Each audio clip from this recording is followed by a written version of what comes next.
Hi, I'm Mayim Bialik, and this is my book, Beyond the Sling.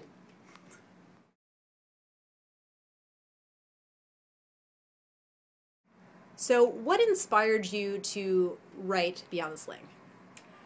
I was writing for a website called Kveller, and I sort of became the unofficial voice of attachment parenting. I was the spokesperson for the Holistic Moms Network, and I wasn't really thinking of writing a book, but I was actually being interviewed by Teresa Strasser for her podcast. She's a comedian, and she had just put out a book on pregnancy, and she said to me that she would never want to parent the way I do, but that I made it sound really interesting. I made it sound like it made sense, and she said, "You're not judgmental at all."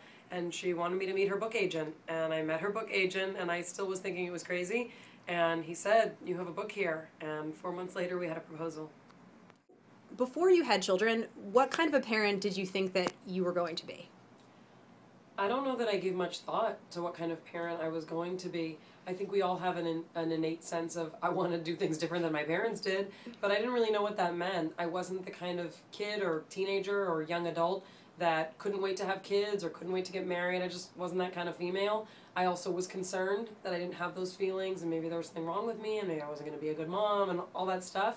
But the particularities I really hadn't thought about until we had friends who started having kids, and two of our close friends were practicing attachment parenting, and honestly it sounded nuts, but it's how I started learning about it. What is attachment parenting? Attachment parenting is a term that was coined by Dr. William Sears, whose blurb is on the back of my book. It's a general umbrella term that includes things like natural birth, a belief that breastfeeding is the optimal natural way that mammals feed babies. Bottle feeding should mimic breastfeeding as much as possible. Attachment parenting believes in being close to your baby, valuing a baby's cries and a baby's voice, sleeping near your child, wearing your baby in slings, gentle discipline. Those are some of the things that many attachment parenting people do. So you mentioned gentle discipline. What does that mean? And can you just talk about that a little bit? Gentle discipline is a style of discipline that does not assume that physical force is ever to be used as a way to get a child to do something or not do something. Many people who practice gentle discipline also make a really good effort and sometimes don't yell or use timeouts. For us, it's a general philosophy. We don't always do it perfectly, but it's our belief, and it's many people's belief, that children can be parented without physical force and without harsh discipline. You don't believe in timeouts, right? I believe that they exist, but I don't practice timeouts. I've never given a timeout.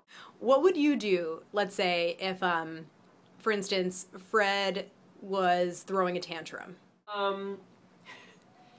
One of the things about gentle discipline is we do a lot of preparatory understanding and work to try and avoid situations that trigger children. It is normal for children to totally flip out. I totally get that. Both of my kids have totally flipped out many times. But we talk about, are children hungry? Are they angry? Are they lonely? And are they tired? Those are the four main reasons that kids and adults freak out. So if my child is having a tantrum because they are exhausted or because they're hungry, it's not that it's my fault, but they are doing what their small body knows how to do in that situation. We were on vacation recently, and we were in a fancy hotel, in a fancy dining room, and we had an early dinner reservation because kids are loud and noisy, and I figured that was safe. We had had a super long day. Fred hadn't napped. He didn't want to nap. He was hungry. He was everything. And he everything asked on the for, list. Gosh, he was everything on the list. He asked for ketchup on his noodles, and this was one of the only foods that was vegan in the whole restaurant at this fancy hotel, was noodles with sauce.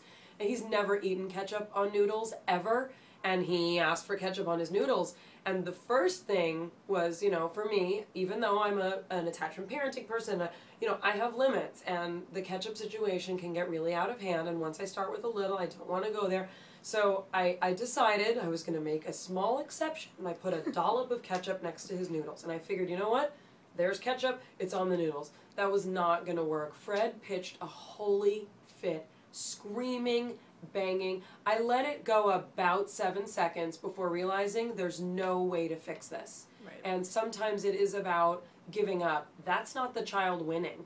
That's me taking a realistic assessment of the situation. And again, it doesn't have to be that your kid's hungry or that they're tired. When your child is pitching a fit, I take a realistic assessment of the situation, see what I can fix and what I can't fix. If I can't fix it, sometimes it's time to be done.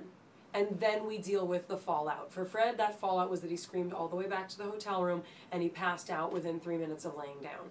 That's what that was about. For me to punish him for behavior, even in another kind of situation, he's doing his best to get his needs met. He will get louder, more aggressive, and more annoying if I do not meet those needs. And kids are allowed to have needs we can't meet, and that's when we get to hold firm to boundaries, hold them when they let us, and let them run out sometimes that energy. One of the most important things that I learned from my La Leche League leader, who's also kind of my general mentor, she has older kids, is that there's 4 main reasons that kids flip out. There's also 4 main reasons that adults flip out, and they're the same. It spells the word HALT, and that stands for hungry, angry, lonely, or tired.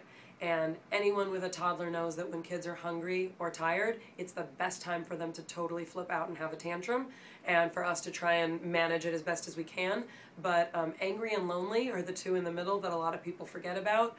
Sometimes children have big feelings and they don't know how to fix them, and they don't know how to make them right. And for some temperaments, it will come out in really explosive ways. Sometimes it's a need to be held and touched, and sometimes it's a need to assert. But those are legitimate, even when we find them unmanageable.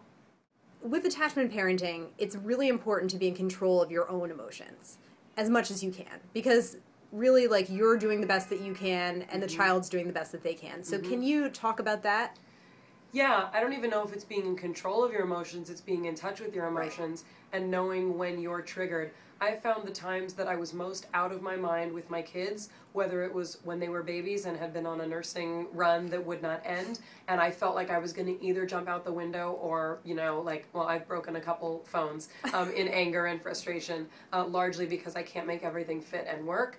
But the times when I've most felt out of my mind, whether it's when they're babies, when they're toddlers, when I wanted to yell, when I could see why some people maybe feel like hitting their kid, those were times when I was tapped out, I was tired, I had nothing else to give, and what I was wanting to do was put it on my kid and essentially blame my child for me being unable to manage their feelings and their emotions. It's not always easy, and I don't know that I've met anyone who says that it is, no matter what kind of parenting they practice. But it is true that in attachment parenting, you're being held up to a mirror, and you do not get to say, because I said so. You get to say, wow, I don't know how to handle that. We're going to figure it out so that even if your needs can't be met, you know that I understand you, and I love you, and I will do my best to meet your needs within the framework of what works for our family.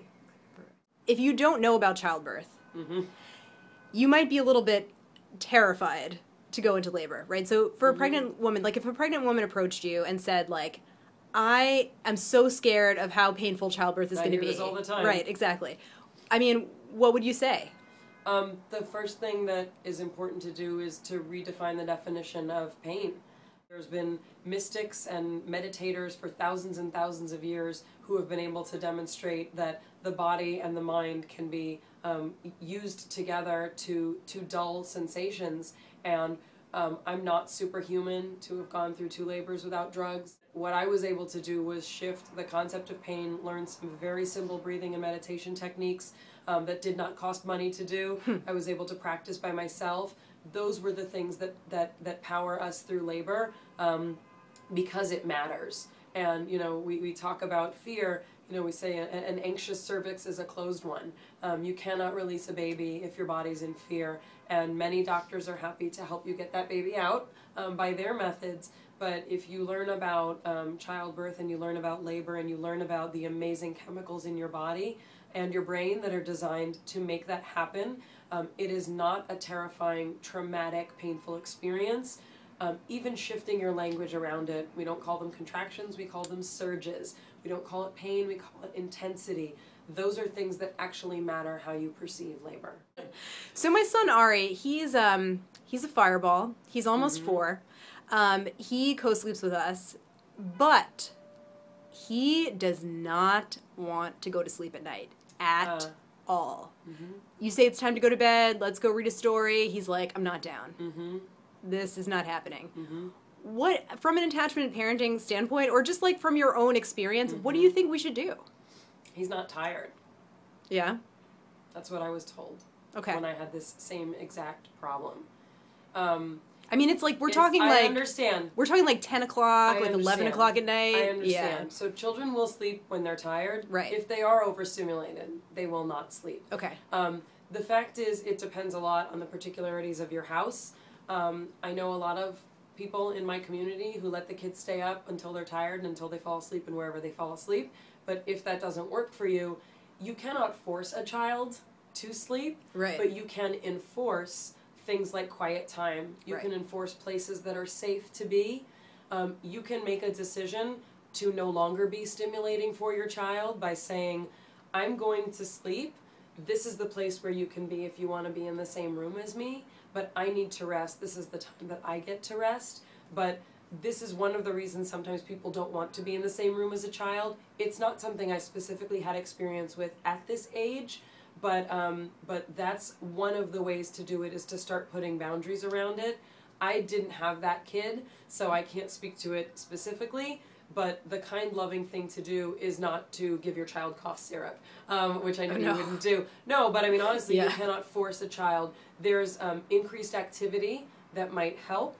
There's looking at diet. There's speaking to a pediatric nutritionist or a dietitian about his particular profile and food. It could be that certain foods need to be given so that he does not have as much glucose running through his system. Right. So those are the things I would look to. But ultimately, every child has needs, and this is Ari's specific need.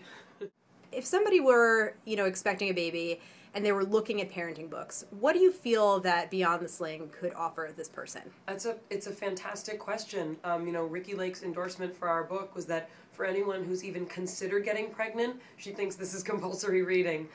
The idea, I think, behind that is that we need to know what we're getting into. We don't need to be told what to do, and we don't need to be told what it should be like. We need to be told, what does it really look like, and why do people choose to do it any particular way? I think of this book much more like a memoir, and I don't mean it's like a, feel-good memoir about, my life is beautiful. It is literally an in-the-trenches book of what it looks like to be so in love with your children and your choices in life that even when you feel like you have nothing else to give, you still find a place to give from. And that, I think, is important no matter what style of parenting you pick, to hear real people tell those kinds of stories.